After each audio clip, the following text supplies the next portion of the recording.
Welcome, teachers. In this video, I'm going to show you some of the advanced features that are available through quizzes in Canvas. The assumptions that I'm making with this video, before we go any farther, are that you have created quizzes and that you have either auto-graded or self-graded the quizzes that you have given. If you are unfamiliar with how to create a quiz or how to auto-grade or self-grade a quiz in Canvas, then I would recommend, before proceeding with this video, you go back and learn some more about those basics of quiz building and quiz grading. If you have any questions about how to do that, I will be happy to help you, or there are resources available to you on the Canvas LMS site and also linked through my technology integration site. Assuming that you are ready to proceed with that and learn some more about the advanced features of Canvas, I will be happy to explain those to you in this video. You can see here that for demonstration purposes, I have opened up one of the quizzes that is in my professional development course. This happens to be the Canvas Red Level course. In this course, there is only one quiz. The quiz is designed to be relatively easy and assure that all participants understood how to create a module when they were taking the basic Canvas course. I'm going to open that. I'm going to show you some of the features. I'm going to break it down into a couple of sections because I don't want to show the student name. So the first thing I'm going to do is I'm going to click on the module quiz here to open this quiz, which is a quiz about modules. That's why it's called the module quiz. And once it opens, of course, this is the screen that I would see first. This is where I would edit anything related to the quiz. I would change the due date. I would add the preview if I wanted to look at the preview. There's where I would change all of those things. In the upper right-hand corner, where I'm hovering the mouse right now, there is an option called Quiz Statistics, and you may or may not have seen this before. But if you click there, it will open a wealth of information and give you a very quick snapshot of the data associated with your quiz. So you can see the average score, the high score, the low score, the standard deviation, and the average time that students took to complete the quiz. It will also give me a visual breakdown in terms of score and how many students achieved what percentage on the assessment. I can also look at a question breakdown. Clearly, this is only going to hold true for multiple choice matching, true, false, those sort of questions. If they are questions where you have to manually grade them, you're not going to have this sort of analysis available to you. If it's a question you mark right or wrong, you will have this option available to you. If it's one that involves a rubric where you're scoring, you'll have more of a scoring breakdown as opposed to the item analysis. So looking at the item analysis that is here, the question breakdown, notice I see all the choices, I see what percentage of students answered that, and I see the correct answer. If I click on respondents here, it will show me the students who responded correctly. I'm not going to click on that because I don't want to show student names. I also have the discrimination index. If you're unfamiliar with the discrimination index, you can click on the question mark there and it will give you a short pop-up.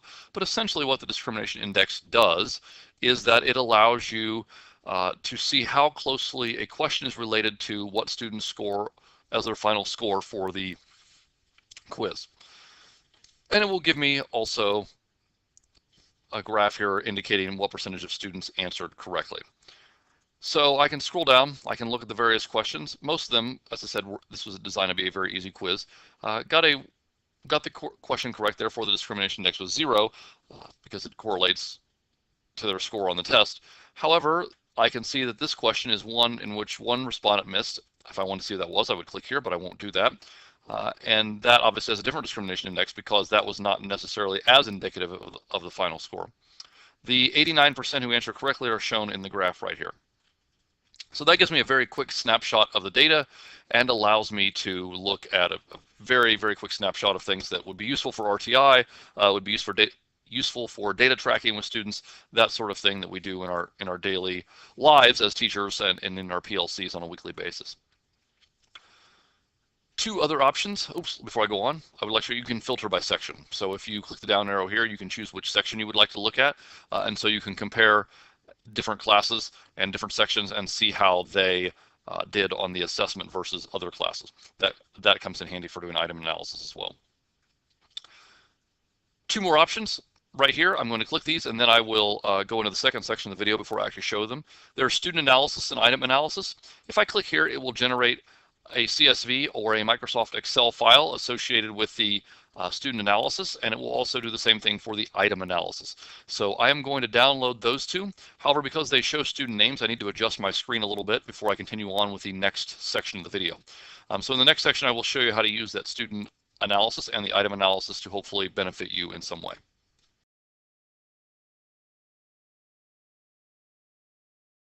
Welcome back, teachers. When I last left you, I had just downloaded the student analysis and the item analysis.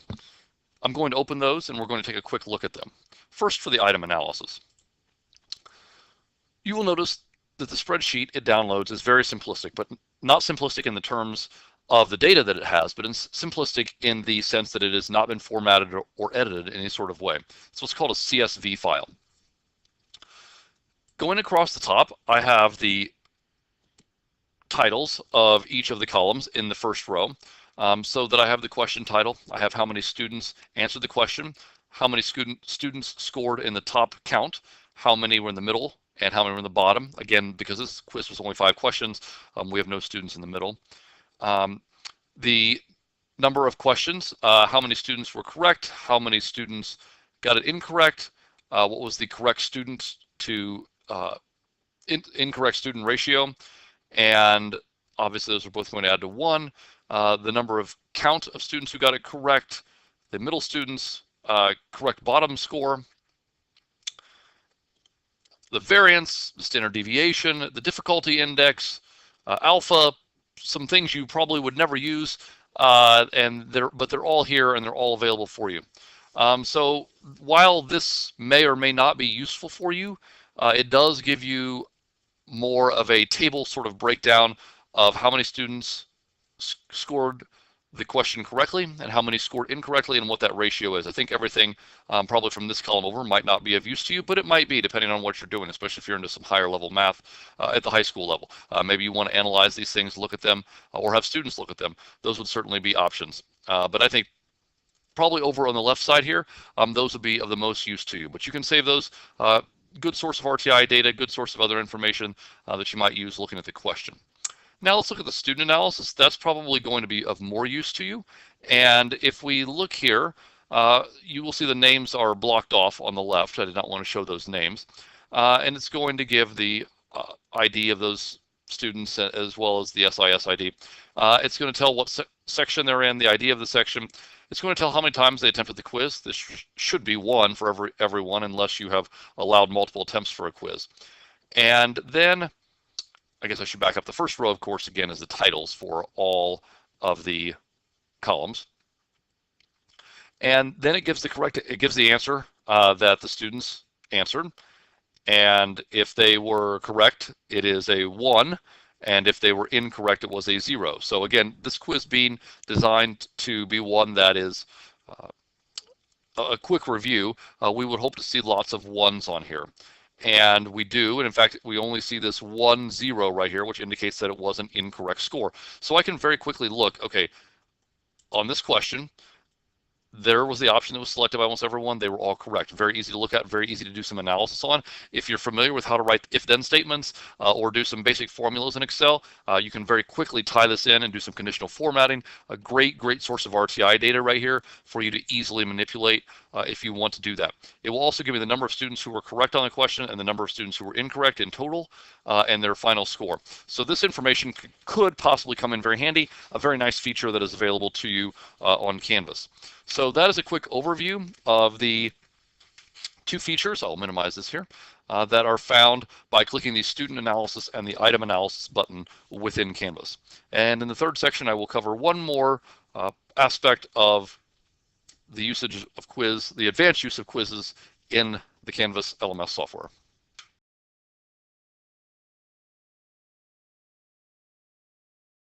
Welcome back, teachers, to the 3rd and final section in this video about the advanced use of the Canvas quiz features.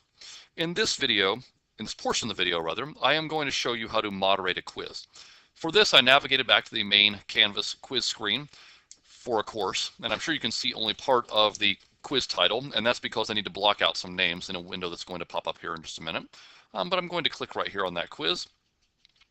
And once I am there, again, this is the main editing screen. We have already looked at we've already looked at quiz statistics. You should know about the speed grader from previous ideas in this class, but probably before you ever enter this class. What we have not looked at is moderate this quiz. So I'm going to click on moderate this quiz. And now I see the names of all the students on the left, although most of them are cut off as I would like for them to be. It tells me how many times they have attempted this quiz, what was the exact time they took to finish the quiz, not the exact time, I guess, roughly down to the minute, and how many attempts they have left. In this case, they only had one attempt, so they either have 1 or 0 attempts remaining, depending on if they took it. Their score. However, if I click right here on a pencil, I can do several things. I can add an extension in terms of time. I can add an extension in terms of attempts, or I can manually unlock the quiz for the next attempt. So this comes in handy for students who may have an IEP. If they get multiple attempts or if they get extra time, you can allow that individually by simply clicking on the pencil next to their name, changing those options, and then hitting save. This will also give you a real-time look as students are taking the quiz. You can open this up and you can look at the students who are taking the quiz, and you can see who is logged in, who's taking it, and approximately how much time they are spending on that quiz. So this comes in handy both in real time when you are giving the quiz, and it also comes in handy if you are needing to give students extra time as they are working on a quiz, or you need to give them extra attempts. So that allows you to change the rules of the quiz for 1 or 2 people, but not change them for the entire course. Hopefully that will help you out. That wraps up the advanced features of the quiz section of the Canvas Gold level, and I will look forward to answering your questions or working with you on some of the other advanced Canvas features.